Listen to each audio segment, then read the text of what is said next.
Olá, está começando mais um seu programa Insight pela RCTV. Hoje nós estamos aqui nos estúdios, apenas eu e Tássio, porque André está curtindo suas merecidas férias, e estamos com dois convidados ilustres aqui que Tássio fará as honras de apresentá-los. Pois queria primeiro também cumprimentar todos, né, que vêm nos acompanhando durante todo esse tempo aqui no nosso programa Insight. E hoje a gente vai ter um tema muito interessante, a gente vai falar sobre vendas, e falar sobre vendas tem que falar realmente com pessoas que são especialistas nisso, né? Então a gente convidou dois grandes nomes, né? Meu amigo Fábio Imperiano, que é empresário, e ele vai falar um pouquinho, né, da sua experiência com vendas, né, relacionada a seu público, e nosso amigo Josué Gomes, também empresário, também especialista de muito tempo de vendas, e acredito que a gente vai fazer um grande bate-papo hoje com um conteúdo extremamente interessante e acredito que vai ser muito bacana, doutor Ramon. Bom, o tema hoje, como você falou, vendas, eu acho que a gente já tem debatido um pouco aqui, alguns confundem venda com atendimento, sim, né? Mas existem ferramentas de venda, né, Josué? E essas ferramentas de vendas são interessantes porque elas têm, meio que seguem um roteiro de como atender bem e conseguir concluir a venda de forma eficaz. E aí eu queria que você falasse um pouquinho sobre isso, já que você detém esse conhecimento. Primeiramente, obrigado pelo convite, parabenizar aí pela iniciativa, tenho assistido alguns programas e realmente é um momento de interagir aí com os empresários, com os especialistas. E vendas, eu poderia dizer que é a profissão das profissões. Ou seja, qualquer que seja a sua atividade, você precisa vender, tá? Só que vender, se confundem muito o seguinte, fulano tem jeito para ser vendedor, já nasceu vendedor. Não é bem assim, essa é a parte da venda do estado da arte. Como você falou, tem a parte das ferramentas, ou seja, venda também é ciência. Então, quando você começa um processo de vendas, precisa entender muito bem o que está fazendo para que você possa ter o melhor resultado. Não só para você, mas para você, como também para o seu cliente. Essa parte que a venda você confunde com atendimento, é porque em cada atendimento é uma oportunidade de você vender. Tá? Então, assim, eu sou fã desse tema, sou apaixonado por vendas, minha vida foi com vendas, enfim. Eu acho que é um tema que realmente dá um bom programa. Né? Inclusive, a gente está aqui com o doutor Fábio Imperiano, e você tem uma particularidade que é exatamente você faz questão de atender os seus clientes de forma direta. Né? Até porque é um público selecionado, um público de uma classe diferenciada. Então eu queria saber como é que funciona na sua loja, né? Você trabalha com técnica de venda, você tem alguma coisa específica ou diferenciada relacionada a, por exemplo, um outro segmento? Boa noite, Tássio. Boa noite, Ramon. Boa noite, nosso amigo Josué. Lá na loja a gente trabalha, realmente a gente tenta trabalhar de forma diferenciada, a gente trabalha com o público da classe A e B. São pessoas que muitas vezes conhecem do produto que está sendo comprado. Então a gente trabalha muito o conhecimento do material, a gente trabalha a atenção ao cliente, a atenção aos detalhes. E fazemos sempre o possível para que o cliente, quando entra na nossa loja, ele tenha uma experiência diferenciada. Essa experiência diferenciada é que lá na frente vai ser convertida em venda. A minha loja, a gente trabalha com revestimentos, ela tem um diferencial comparado com outras lojas, é que a venda é um pouco mais lenta. O cliente ele não chega à nossa loja e compra de impulso. Nossa, a gente tem que trabalhar o cliente, a gente tem que mostrar materiais, a gente tem que levar muitas vezes aquele material para a casa do cliente. Ele tem que ser convencido até, às vezes, que aquele material é interessante para a residência, é interessante para o ambiente de trabalho.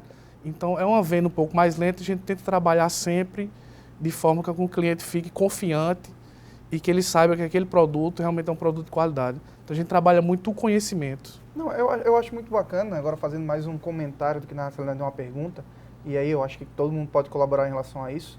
São mercados diferentes, né? Josué trabalhou e trabalha muito tempo, né, com o público da classe, sei lá, C, lógico, trabalha também com a classe A, mas C e D, Imperiano já trabalha com a classe A e B. Eu tive a oportunidade no meu mestrado de fazer um trabalho dentro da Porsche, né, onde se trabalha especificamente um público muito seleto, onde o Pedro, que é o diretor de lá, ele falou que uma venda pode ocorrer em média durante 6 meses, que é a experiência, é você colocar essas pessoas dentro de um mundo diferenciado, é você mostrar para ele que dirigir um Porsche é totalmente diferente de outro mundo. Então, assim, você falou muito em experiência, nessa experiência que eu tive também, ele falou muito que a experiência com o cliente é fantástica. Então, de que forma Ramon também não deixa de ser um vendedor, como o Josué falou, para seus clientes na advocacia. Então, de que forma que a gente consegue adaptar isso, né, dentro de cada segmento? Seja você no ramo odontológico ou nos outros projetos que você tem, até na parte jurídica. De que forma que a gente pode fazer esse bate-bola? Eu queria fazer uma intervençãozinha para melhorar um pouquinho essa... Incrementar, melhorar não. Não, sempre pode melhorar, a ideia é essa. E nesse momento de crise, muda-se a forma de venda, o foco, a apresentação, o convencimento do cliente muda nesse momento? Você tem que ter uma abordagem diferenciada. Como é que se porta isso? Você deve competir no mercado não só com o que você vende, mas com a forma como você vende, tá? Quando o nosso amigo que estava falando, ele falou em vários momentos, várias passagens, onde deixa claro algumas técnicas, algumas ferramentas de venda. Por exemplo, quando ele diz assim, meu público é um público AB. Então, ele está segmentando o público dele. Isso já é um princípio de um processo de venda. Segundo, o meu cliente demora a comprar, porque eu tenho que levar, eu tenho que mostrar. O caso da Porsche, em média, 6 meses. Ou seja, você precisa entender o ciclo de compra do seu cliente. Tá certo? Então, tudo isso são ferramentas que você usa para você entender. Você trabalha num mercado comoditizado ou num mercado mais específico? Porque para cada um você tem uma forma de vender. Tá? Ou seja, o processo de venda ele é diferente do processo de compra. Eu chego na loja e eu quero 50 metros de tal revestimento. Isso é um processo de compra. Eu fui lá e comprei. Um processo de vendas, ele passa pelo menos por 8 passos, que vai desde o planejamento da sua venda, aí você vai ver o PCI, qual é o perfil do seu cliente ideal. Depois você tem a abordagem do seu cliente, o levantamento de necessidade do seu cliente, para depois eu propor alguma coisa, a proposta de valor, para depois eu entrar na fase de negociação, fechamento e depois o pós-venda. Então, esse é um processo de vendas, mas não é o que acontece na maioria das vezes. Na maioria, eu acho que Tá? quase na generalidade. Eu tenho um exemplo bem interessante. Eu estava em Fortaleza, na casa de um amigo, e fomos comprar um vinho. Quando eu entrei na loja, ela falou assim, o senhor quer vinho? Eu digo, eu acho que sim, né? Eu até brinquei, porque eu fico às vezes Tem cerveja testando aí? a paciência, para entender até onde ela disse, olha, eu tenho uma promoção de R$20, tá? Ou seja, ela tinha várias perguntas para me fazer antes de me oferecer o vinho. O senhor quer um vinho para o senhor ou para presente? É para de dia ou para de noite? Vai harmonizar com peixe, com carne? Tá certo? O senhor quer um vinho nacional ou importado? Na faixa de quanto a quanto? Então, tinha várias para entender a minha necessidade. Então, é isso que acontece no processo de vendas. E, respondendo a sua pergunta, doutor Ramon, com relação a se nesse momento muda a forma de vender, eu acredito que todo o mercado passa por uma ruptura, tá? Então, assim, já é um processo de melhoria de venda, né, que se faz necessário há muito tempo, porque hoje você não está mais disposto a entrar numa loja, alguém te vende algo e chegar em casa e você se arrepender daquilo ali. Então, aquela coisa de empurrar o produto, tá? Então, hoje uma venda tem que ser mais uma venda consultiva, tá certo? Cada vez mais uma venda consultiva. Eu acho que esse tema aí, a gente entrou aí, até você mencionou até o pós-venda, né? E eu queria já deixar aqui para o próximo bloco o questionamento do e por que eu não estou vendendo? Né? Por que as minhas vendas caíram? Muitas vezes se atribui à crise, etc., mas o pós-não-venda, tem gente que se preocupa com isso, né? E isso vai ser pauta do nosso próximo bloco. Fica aqui com a gente no nosso programa Insight.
Eu sou Elson Júnior e tô aqui na Policlínica EMA. Você que reside em Mangabeira e em bairros vizinhos, tem na Policlínica EMA consultas, exames laboratoriais e o primeiro centro de imagem realizando raio-x, ultrassonografia, mamografia e densitometria óssea. Tudo isso a preço popular. Policlínica EMA, próximo ao Mercado de Mangabeira. Rua Elias Pereira de Araújo, número 457. Fone 3023-8333.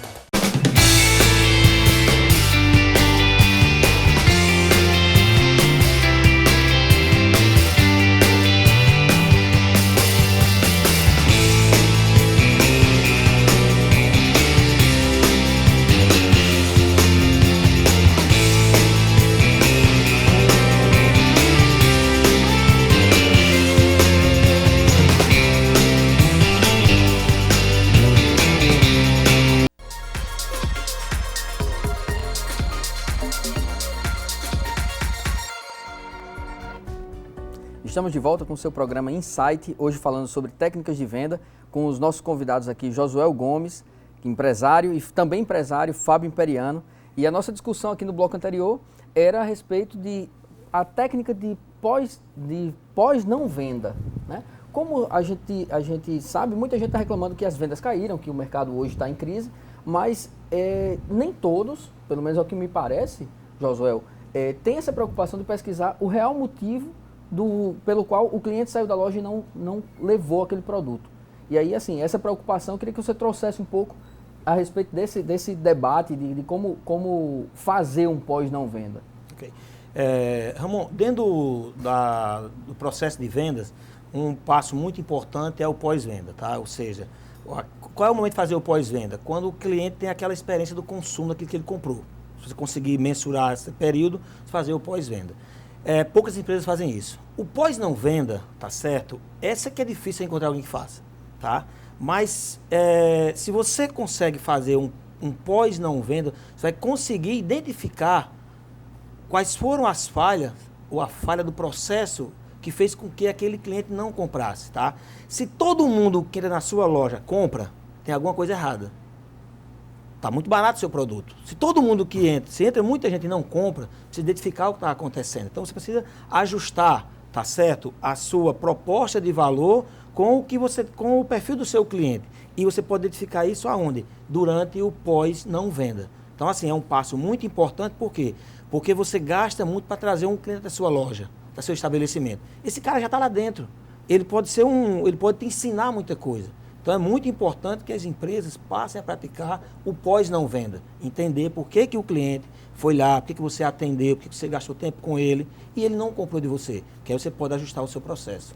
Isso é interessante até você for analisar, como você falou. O pessoal não faz nem o pós-venda, né, que é o básico. E eu acho que, assim, não só o papel do programa, mas como qualquer instituição que trabalhe com empresários, é informar. Então, informar também a esses empresários, a esses empreendedores, né, um deles é aqui, Imperiano, que tá aqui conosco, e tentar ver de que forma que a gente pode ou trabalhar, ou fazer pesquisas, ou tentar, até na parte simples, que é escutar seus clientes.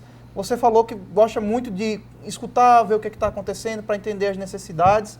E aí, dentro dessas necessidades ou não, você consegue mais ou menos entender qual foi o cliente que comprou e o cliente que não comprou, e não mais ou menos não por quê. Né? Mais ou menos isso? Dessa forma, a gente consegue, com o pós-venda e também com o pós-não-venda, identificar qual é o detalhe que está faltando na loja, qual é o detalhe que está faltando na empresa, para que possa trazer aquele cliente ou outros clientes. Mas o que seria, por exemplo, mais recorrente assim, na sua empresa? O cliente não comprou especificamente por causa de quê? Foi o quê? Foi preço? Foi porque não... Tem mais ou menos essa ideia, não? Muitas vezes acontece lá na loja, o cliente entra na loja, gosta do produto, mas nesse momento específico a gente ainda sente que um pouco da questão do preço. Certo. E muitas vezes a questão do desejar. Às vezes o cliente deseja determinado material, ele gosta daquele material, mas às vezes a condição financeira para comprar aquele material naquele momento não é a melhor condição. Ou então, muitas vezes, como eu disse, é uma compra demorada, a compra passa pelo marido, a compra passa pelo filho, a compra passa pela esposa. Geralmente essas compras passam Seria mais uma para a mulher, né, insegurança na do próprio verdade. Às vezes o próprio consumidor tem insegurança de inseguro, comprar um material, porque nem sempre, no meu caso específico que é revestimento, nem sempre aquele material é um material de primeira necessidade. Uhum. Então, para o cliente chegar na minha loja e querer comprar um revestimento, antes ele vai estar preocupado se determinadas contas já foram adimplidas, se determinados materiais ou alguma coisa do seu dia a dia já foi suprida, se ele não tem aquela necessidade imediata de algum outro produto. E aí, quando eles vêm para comprar um revestimento, ele já está realmente querendo aquele material naquele momento. E quando a gente fala em loja, nem sempre o cliente que entra lá, ele entra disposto a comprar. Muitas vezes ele entra disposto a conhecer o material, a sentir, ver se pode adquirir aquele material naquele momento ou se fica para um momento a posterior. Isso acontece bastante na minha loja, acredito que no meu segmento, de alguns empresários que eu conheço do meu ramo. Sim. A gente fala muito, a gente discute muito essa questão. E quando a gente trata de pós-venda, um detalhe assim, que a gente faz lá, é quase que uma obrigação lá na loja. A gente vendeu determinados materiais, a gente faz uma ligação bem simples, liga para o cliente e faz, e aí, ficou bonito? Tá satisfeito, gostou, né? Agradou, né? Tá dando aquele clima que você realmente esperava? E aí a gente escuta N histórias, é coisa fantástica. O pós-venda, lá na loja, ela é essencial, ela é obrigatória. Não, isso é muito interessante, até porque é raro. É raro, Josué sabe muito bem disso, é raro. E fico muito feliz que as outras pessoas que estiverem nos assistindo também, que comecem a fazer isso na sua empresa, até porque fazer esse tipo de levantamento vai te dar gabarito suficiente para você corrigir seus erros ou não, né? E nosso amigo André não está presente, né? Está de férias, está aproveitando com sua família, mas ele não poderia deixar de participar, então mandou uma pergunta para a gente jogar aqui, né, no nosso debate, e foi muito voltado exatamente à parte profissional, ou seja, as profissões, elas na realidade têm ou curso superior ou cursos técnicos para que você possa se considerar um profissional daquela área. E na área de vendas, por exemplo, não existe um curso superior de vendas, existe algumas coisas técnicas relacionadas. E as pessoas se auto-intitulam vendedoras, às vezes sem nenhuma capacidade. E eu ainda vou complementar um pouquinho essa pergunta dele, onde assim, às vezes quando a pessoa está desempregada, a primeira coisa que ela arruma um emprego é um cargo de vendedor. O porquê exatamente disso? Né? Será que é a necessidade? Josué, que convive mais diretamente com isso, tem uma equipe muito grande de vendedores. O que é que você acha exatamente dessa pergunta do André? Eu queria só fazer um adendo aqui na colocação do nosso colega. É importante você conhecer quem são os influenciadores da compra. Às vezes, o cliente está na loja, você escuta uma ligação para um arquiteto. Então, aquela pessoa vai influenciar na compra. Então, às vezes, se é o marido, é você que decide, quem decide é a família, para que você possa, na hora, se você puder conversar com essa outra pessoa, porque a gente chama a terceira mesa de negociação, tá? O senhor chega na loja, vê todo o produto e eu vou conversar com meu marido. Então, ele vai mostrar no momento que você não vai estar presente. Você pode trazer seu marido aqui na loja, ou de repente eu posso mandar alguém na sua casa, porque você vai ter a oportunidade de mostrar com mais detalhes. Também é uma técnica de venda também, tá? Bom, com relação à pergunta, achei essa pergunta é boa, tá? E eu devolveria para vocês, tá? Vocês têm filhos, estão preparando para ser vendedor? Você que nos assiste, você que tem filho, seu sonho é que seu filho seja um vendedor? Tá certo? Eu não conheci ninguém ainda que disse assim, meu filho, eu vou formado para ser vendedor. E isso, Tássio, certíssimo que você falou. Ou seja, quando o cara, não consegui nada, eu vou ser vendedor. Mas aquele tipo de vendedor é vendedor passado. O vendedor do presente e do futuro é aquele vendedor consultivo, é aquele vendedor que tem que estudar, que tem que ler. Tem muitos cursos aí no mercado, tá certo? Cursos EAD, cursos presenciais, você tem muita oportunidade de aprender. Porque a venda de hoje em dia é totalmente diferente da venda do passado, tá? Então, essa questão de que você não deu para nada, vai ser vendedor, está mudando. Até porque aquele vendedor de chegar, de que eu falei anteriormente, empurrar o produto, depois você não ter a recompra, esse não é interessante. Nem para ele como profissional, nem para o consumidor e tampouco para a loja que ele trabalha ou a empresa, seja ela qual for. Entendi. Bom, o debate aqui está começando a ficar cada vez mais quente. Já temos a pergunta de André, que já não está presente, mas se fez presente. Pois. E no próximo bloco nós vamos continuar aqui falando sobre vendas, aqui no nosso programa Insight. Fica com a gente, daqui a pouquinho a gente está voltando.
Estamos de volta com o seu programa Insight, hoje falando sobre vendas, técnicas de vendas, e agora nós vamos abrir aqui o terceiro bloco falando sobre o funil de vendas.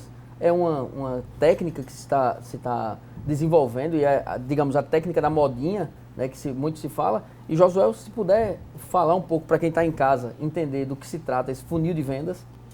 Na verdade, o funil de vendas, se você tiver os passos da venda bem definido, você vai conseguir entender aonde foi que o cliente abandonou o processo. Ou seja, você fez prospecção de 100 clientes ou recebeu 100 clientes na sua loja.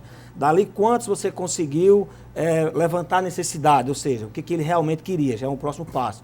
Depois que eu levantei a necessidade dele, quantos eu consegui fazer a proposta, entregar uma proposta de valor para ele ali, tá? Depois que eu entrego a proposta, quantos foram para negociação e quantos eu fechei? Se você tem isso, o que é chamado funil, né? Porque você começa com uma quantidade e vai afunilando. Então você sabe quantos você conseguiu, converter.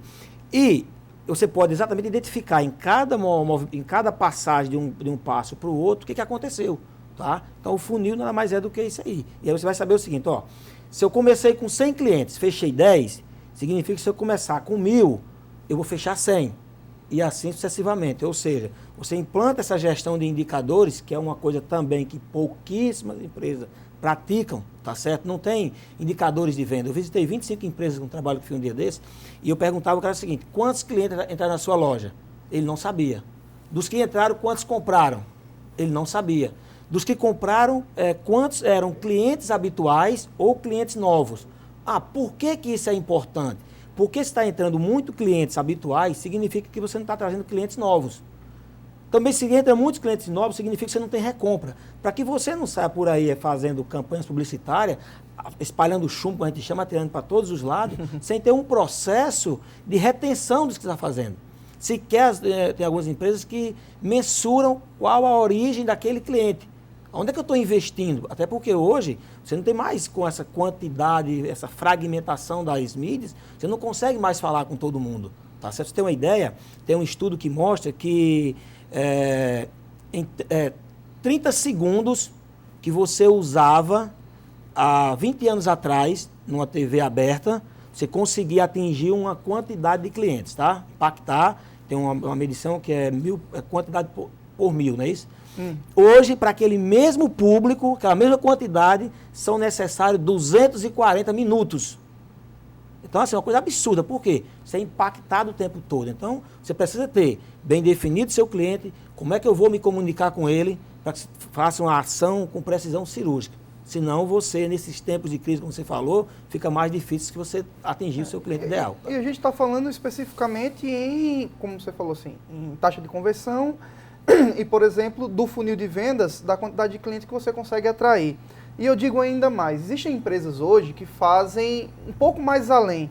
Eles colocam medidores de fluxo dentro das suas lojas. Então, não é às vezes o cliente que foi abordado pelo vendedor ou por isso, não. É pelo fluxo da loja, a quantidade de gente que entrou, a quantidade de gente que saiu, que circulou dentro da loja, ele consegue saber quantas pessoas compraram efetivamente ou não. Então, é uma outra forma, um outro indicador que você tem para você saber, primeiro, quem são as pessoas, a quantidade de pessoas que entraram na sua loja, depois a quantidade que os vendedores abordaram. Então, você ainda estica ainda mais o funil e deixa da parte, digamos assim, dos 100, passa por fluxo que aumenta, por exemplo, para 1.000. E aí, eu vou, dentro dessa mesma pegada que Ramon falou, do pequeno comentário que eu fiz, Imperiano, como é que você trabalha em relação a basicamente isso? Você tem mais ou menos esse controle? Você trabalha esses indicadores de a quantidade de gente que entra na loja? Ou não? Ainda está uma coisa assim, caminhando? Até porque o seu negócio é novo praticamente, né? Não tem muito tempo. Cerca de 4 anos. 4 anos. E aí eu vou até confessar, lá na nossa loja, nossa empresa, quando a gente começou, no início, como o José falou, a gente atirava para todo lado. A gente jogava mídia na televisão, jogava mídia no rádio, jogava mídia em revista, jogava mídia em redes sociais. E a gente tentava ver onde é que sairia, onde é que vinha mais produtivo, onde é que vinha mais clientes, onde é que o cliente a gente conseguia converter melhor, se era o cliente da TV, se era o cliente do rádio. Lá a gente sempre teve uma cultura em nossa loja de ser bem rígido com certos investimentos. A gente considera o investimento no marketing para trazer o cliente para dentro da loja um investimento. Então, a gente chegava, o cliente entrava lá, a gente sempre buscava uma forma de descobrir de onde ele veio. Se for um cliente que conheceu a loja pela revista, se conheceu a loja pela TV, se foi simplesmente passando de frente à loja. E com base nisso, a gente criou a nossa de forma um pouco mais precária, mas a gente começou a atuar com as taxas de conversões. Quantos clientes que vinham das redes sociais, a gente conseguiu converter em vendas? O número X de clientes. Quantos clientes que veio da televisão, quantos clientes que veio do rádio. E aí a gente, de forma, como eu estava dizendo, um pouco mais arcaica, um pouco mais precária, sem tanto conhecimento, a gente começou a analisar. E aí a gente começou a afunilar, no início, começando a afunilar um pouco a questão das nossas mídias, como a gente investia. E aí foi tirando certas mídias que a gente via que não tinham retorno. Aí, por curiosidade, nossa, qual é, por exemplo, no seu segmento, a mídia, por exemplo, que deu mais resultado? Pronto, especificamente lá na loja, a mídia que deu mais resultados são as mídias sociais. Porque as redes sociais hoje você consegue agregar ela não só a informação, como imagens, como depoimentos, como os vídeos. E aí o pessoal, antes de vir à loja, ele já se municia de todas aquelas informações que tem nas redes sociais. Então, para a nossa loja, as redes sociais elas foram os mais interessantes. E se eu puder dizer ou não, o menos interessante para a gente foi, no início, foi o rádio. Nada contra o rádio, mas o cliente, a gente sentiu que ele tem um certo apelo visual, o material que a gente vende. Então, só palavras no rádio, naquele momento, não foi suficiente. Diferentemente do nosso amigo Josué, que usa muito rádio, com um jinglezinho que está na boca do povo, isso é fácil. Foi muito bem bolado, né, particularmente dizendo, e que hoje você vê que o pessoal canta na rua como se fosse uma música qualquer. Tem uma música qualquer não, uma música de sucesso. Uma música de sucesso, é verdade. Tem algumas curiosidades, sabe? Eu ia no trânsito, né? Tem um quebra-mola que eu parei, estava com o vidro aberto e tem uma criança cantando aquele jingle, sabe? Algumas curiosidades. Interessante você começar a fazer, espalhar chumbo, depois começar a mensurar e agora fazer o que eu falei, essa precisão cirúrgica. É isso que todo empresariado deve fazer. Eu acho que hoje você não pode mais estar desperdiçando, atirando para todos os lados. A questão de você poder identificar de onde seu cliente está vindo, tá certo? É também um passo muito importante dentro da sua estratégia comercial, tá? Ou seja, qual é o meu público? Outra coisa, você falou bem, antes de você falar, eu estava já fazendo aqui a leitura aqui, na rede social ele consegue ver, ou seja, pela característica do seu produto, o cliente precisa ver, precisa conhecer para poder comprar, tá? Então, isso eu acho muito importante, essa parte de você mensurar quais são os canais que dão mais resultado, mais retorno. E uma coisa que eu acho também interessante, aí a gente vai para a questão de falta, às vezes, de preparo do vendedor, desespero do empresário, é aquela venda que é feita de forma desesperada, né? E aí você atribui qualidades a um produto que, de repente, ele não tem, você traz o cliente num apelo tão forte, e isso pode gerar consequências gravíssimas, por falta de preparo do vendedor. E eu acredito que, assim, todo mundo já teve um pouco de frustração de adquirir algo. Sabe aquele sanduíche maravilhoso numa foto? Quando você chega lá... Eu vou mais além, o mais simples. Uma mulher vai comprar uma roupa, e mulher é muito criteriosa com roupa, aí chega a vendedora, ficou perfeito na senhora, e às vezes não ficou bem. Não, ficou horroroso. Ficou horroroso, para não dizer... eu quis ser mais delicado, doutor Ramon. Mas aí você ficou linda. Aí a mulher vai pelo impulso, vai escutar o vendedor, aí chega numa festa, coisa e tal, as amigas falam, ficou horrível, não faça isso, não usa mais um negócio desse. Mas nunca, perdeu o cliente para sempre nisso. A mulher, quem faz isso é homem, mulher faz isso não, tá? Mulher tá bonita, tá linda. É verdade, ela fala depois, é verdade. Ela fala depois. Tássio, isso é muito interessante, que às vezes eu fico brincando, fico muito chato nesse momento, porque eu fico testando para ver até onde. É muito raro você encontrar um vendedor que siga realmente os passos da venda, tá? Você vai comprar, por exemplo, um paletó, o senhor quer para usar de dia, de noite, numa festa de 15 anos, tem que identificar primeiro o que você quer. É verdade. Não, esse ficou lindo, esse ficou maravilhoso, esse me deu um feio agora, vá. E o pior é isso, às vezes é que o pessoal bota, e é o mais caro da loja, né? Não, mas esse é o perfeito para você. Não é assim que funciona. E aí você sai frustrado da loja porque o que ficou perfeito em você não pode pagar, né? É verdade. Aí Pega você um terno, bota na loja, 5 mil reais, cara, não tem condição. Bom, pessoal, infelizmente nosso programa está terminando. O tempo realmente é muito curto, o tema é muito vasto. E aí a gente não tem como fazer de outra forma, apenas agradecer a participação dos nossos ilustres convidados e abrir um espaço para que vocês possam deixar um recadinho para quem está em casa. Queria agradecer, Ramon, a Tássio, pelo convite. Gostaria de dizer que estou sempre à disposição, sempre que for necessário, para quem sabe numa outra oportunidade, falar um pouco mais, esmiuçar um pouco mais, é que a gente fala, mas sempre fica um detalhezinho, sempre fica aquela vontade de dizer alguma coisinha a mais.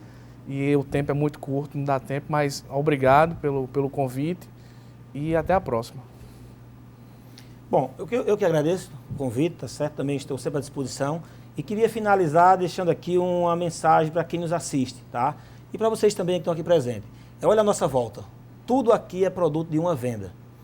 Tá certo? Tudo que está à sua volta aí, que está nos assistindo, a televisão, o controle remoto, o seu telefone, tudo é produto de uma venda.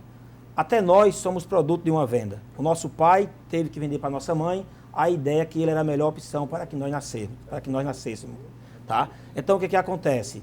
A não ser que tenha sido a iniciativa dela, mas também teve uma venda. Também é uma venda. Teve uma venda, tá certo? Então, assim, venda, independente da sua profissão, você precisa se vender em algum momento. Precisa vender o que você produz, o que você comercializa, precisa vender. E assim, tem uma frase que diz assim, você pode pintar um belo quadro, mas só um vendedor consegue vendê-lo, tá certo? Então assim, quando quiser pode convidar que a gente vem aqui para tocar outros assuntos. Já está se vendendo de novo. Tá vendo só?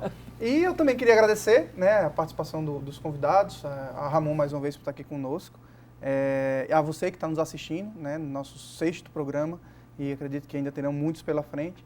Então, mais uma vez eu peço, sigam nossas redes sociais, assistam pelo nosso canal no YouTube também, até para que a gente consiga proliferar esse projeto durante muito tempo. Então, continue conosco, o programa Insight, toda quinta-feira, às 10h30, Dr. Ramon. Bom, eu agora só deixo um abraço especial para o nosso amigo André, que está de férias, curtindo lá. Sua cadeira está garantida, viu, amigo? Volte, que aqui tem muita coisa para a gente discutir. E um abraço a todos, até a próxima semana.